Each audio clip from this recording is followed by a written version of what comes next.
Me and Duncan, I'm a graduate research assistant. When I came here to UNL, Kirk needed another research assistant, and there isn't necessarily a whole lot of people in the department who do medical sociology type of stuff. And so usually with the first year, you're assigned to just being like a teaching assistant or something instead of a research assistant. But there was a need, and I was the most qualified, I guess, to fill it at the time. So that's how I got in with that. Yeah, there's a variety of different projects that are over there, and this is just kind of the one that I fell into working with the most, I guess. Like a philosophical question, I guess, type of thing. I don't know. What does it mean to analyze data? I mean, you look at what's there, and you kind of go. I guess you're looking for the story and the information. I guess is what it kind of is to analyze data, right? You have some sort of information out there. You're like, what does this information mean? What is the context that this is important? What context is this not important in? Is there any sort of patterns we can find within this information? The humanity involved in this is kind of a little bit of why all of us are kind of in sociology and public health and any of these types of things, right? Because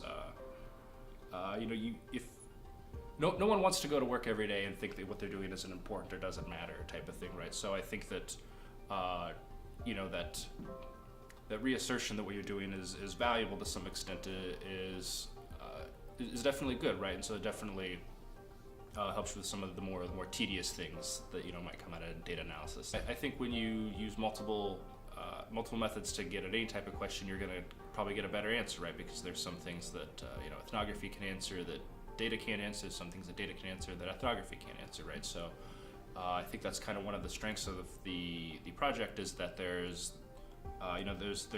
both in there, right? So there's this pretty rich ethnographic analysis going on, but also this very technical network data analysis going on, right? So there's definitely both ends of the spectrum, right? So I think that's beneficial with this, where you can kind of get a richer, fuller picture, right? When you can look at it through both lenses, right?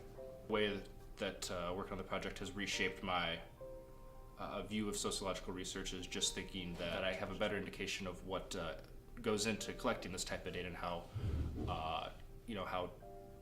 valuable it is how important it is to make sure you get it right, because it will be this very it's going to be around for a while and people are going to continue to use it. So I guess that's one way that it's kind of reshaped my thinking is the attention to detail type of thing. Some of the questions that we should be looking at for some of the questions we should be asking in regards to why this problem is persisting, I guess, or what are the incentives for the problem to persist, right? So something like injection drug use, right? People aren't turning to that lightly, right? So I think that's something that could be looked at from more of a policy type of looked at through a policy type of lens more going forward, because it's there's these decisions people make don't happen in vacuums, right? And so there is definitely incentives to, maybe incentives isn't the right word, but there are these people are making to some extent rational choices when they're going down these lifestyle paths. And I think that one thing that would be great if we could answer questions about what are some of these catalysts for people going down these lifestyle paths, and what can we kind of do to avoid some of those, right? What can we do to minimize the negative effects of those types of things, and so on and so forth. It's like I said, these choices. Nobody makes choices in a vacuum, right? And so there are